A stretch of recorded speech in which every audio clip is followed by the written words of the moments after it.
Now welcome to another lightning response video. This time we got a few questions and we will kick it off right away with this one from Derek Lopez, who asked, "Hey Thor, I've been wanting to ask, whenever modern movies bring in legacy characters from the previous older movies to meet the new cast, people immediately say it's fan service. But is it really though?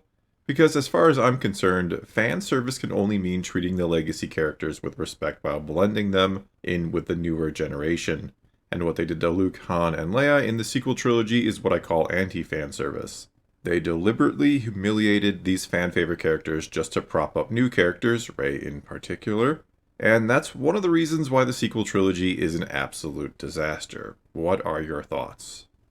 And yeah, I do think in large part thanks to the sequel trilogy, or almost entirely because of the sequel trilogy, there is now this very negative connotation around the word fan service, around the term fan service, that it now means bringing in older characters to try to help sell a project when they don't necessarily need to be in it. Though in the sequel trilogy, I would argue we wanted them in there. And I think if we were being honest with ourselves, we all knew they were going to eventually pass on the torch and not be pushed to the side, but that they wouldn't be the ultimate heroes in the end. That yes, the new characters would be the ones to save the day at the end of the trilogy. And I've argued before, the first movie in the trilogy, Episode 7, really should have just been the old characters with the new characters kind of on the side. Give those heroes one last time to shine, give them one last moment of glory before they have to pass on that torch. We'd been waiting like 35 years to see them again, so let them shine, let them have their movie. I mean, we've heard one of the big problems with Luke is they didn't really know what to do with him, that he wouldn't outshine everybody. That's why he's not used in Episode 7. And so maybe you give in to that and say, yeah, let's let Luke Skywalker have a movie to shine after all this time. He is one of the most beloved characters in the history of fiction. Give him a movie and then, yeah, let him pass the torch on to Rey. And if you do something like that, guess what? We're probably going to like Rey instead of her now being one of the most contentious characters in the franchise, shall we say? But anyway, no, I don't inherently have a problem with fan service. I saw a lot of people with the Ahsoka series when they bring in Anakin calling it, oh, it's fan service and key jangling and they don't know what else to do, so they have to bring back this character. And in that case, I was like, no, it makes complete sense for Anakin to be here. Anakin is a huge part of Ahsoka's story. You could argue that Ahsoka is just merely a part of Anakin's story, and there was an attempt there to break her free of that. I'd argue it was important to try to acknowledge the fact that yes, she is Anakin's Padawan, she kind of lived in his shadow, she is influenced heavily by him and his teaching. So let's do something with that, especially considering Anakin is a Force ghost. He can come back and literally interact with her, so go ahead and do it. And though I don't know it was handled extremely well, I've said before, I don't know that the lesson there was the best they could have aimed for. I think there were other things you could have done, but I still love the idea. I wouldn't call it fan service, it was a necessary part of her story. But because of the sequel trilogy and the way the characters of old were handled there, every time we bring back a new character in Star Wars, we just kind of go, oh god, what are they going to do this time to them? Or, oh, they're just using it to sell a story, or they don't really have any care or love for these characters, they're just using them to make a quick dollar.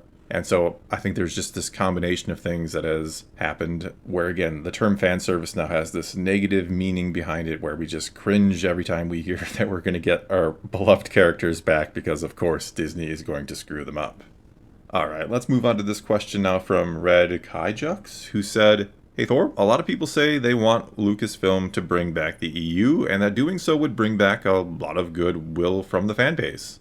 I'm personally not of that mindset, not because I don't want to see a revival of the EU, but more out of fear and dread of Disney ever touching it. If Disney can't even get their own Star Wars continuity right, how can we trust them with the expanded universe?"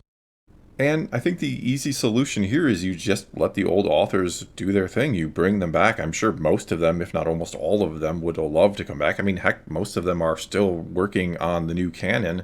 So you just give them permission to write books again. You have somebody who actually cares and loves the EU kind of oversee it. You make a EU story group, if you will, and you let it run wild again. I mean, in all reality, I don't think Disney would really care that much about what is going on in the EU. And when I say Disney, I mean the bigwigs there.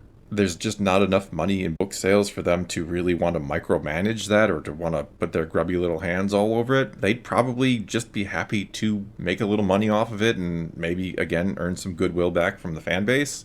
I don't know. I really don't know why they don't just reinstate it, if you will, or reintroduce it. I mean, even just 1 or 2 books a year and a comic series here and there would probably make most of us EU fans happy, would make me happy just to get a little something from it. Seems like a win-win. I don't know why they don't do it. Probably has something to do with them not wanting to have it compete with the new canon in a manner of speaking, even though they still print or reprint all the old EU books anyway. It's a really confusing issue, and I don't see any reason why they don't just go ahead and restart it up. Alright, and moving right along, we have a question from Owlbear Scorner who asked, Hey Thor, I look at Star Wars like a beefy but well-loved computer. It has every program imaginable installed, it has had viruses, and it's got bugs galore. It doesn't work like it used to, but it's not useless. What would you think of saving the essential programs and files, wiping the computer clean with a factory reset, and rebooting, starting over and remaking the old stuff with an if it ain't broke, don't fix it attitude? New actors, but almost identical scripts with added or slightly tweaked details to incorporate the good additions since the original trilogy. I think you could sort of soft reboot Star Wars at this point, though not necessarily in the way I think you're implying. I think you're saying to take the original stories and kind of completely redo them, whereas I would say you don't ever kind of redo that. You just say they're there, it's always there. We're not going to imply that we're doing Star Wars, the originals, over again. But you make something in a new time and place, set it in the distant future, and you do something similar to the old stuff with some new twists and tweaks to the original, because I don't think you want to do the exact same thing over again.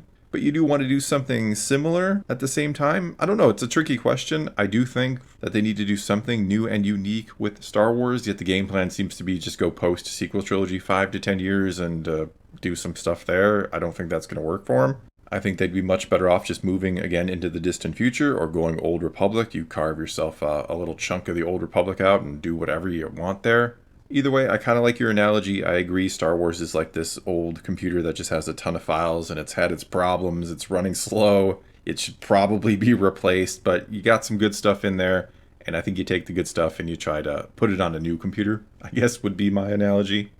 Okay, and now on to this question from Nek Raulios, who said, Hey Thor, if you could introduce one important philosophical argument or contemporary ethical dilemma into the Star Wars universe that hasn't yet been elaborated on or explored, what would it be? And how would it disrupt the established system of morality in the galaxy? Love your content, thanks.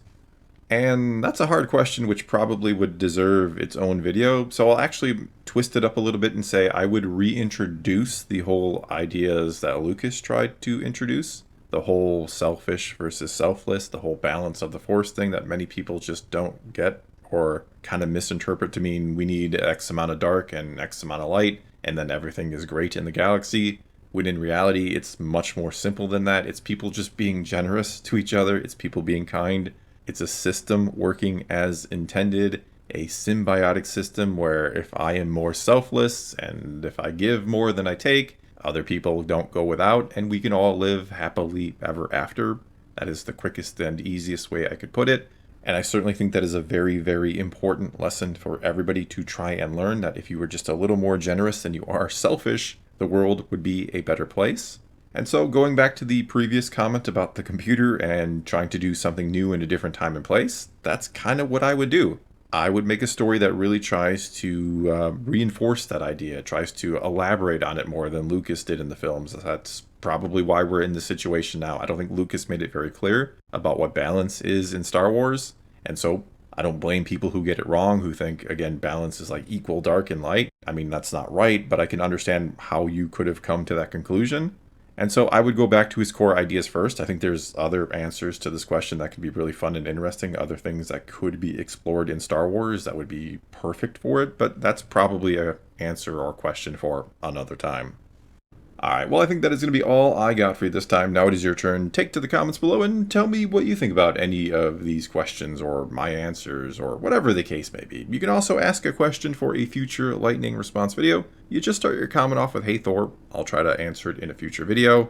But whatever the case may be, leave those comments below. Let's talk some Star Wars. And until next time, thanks for watching.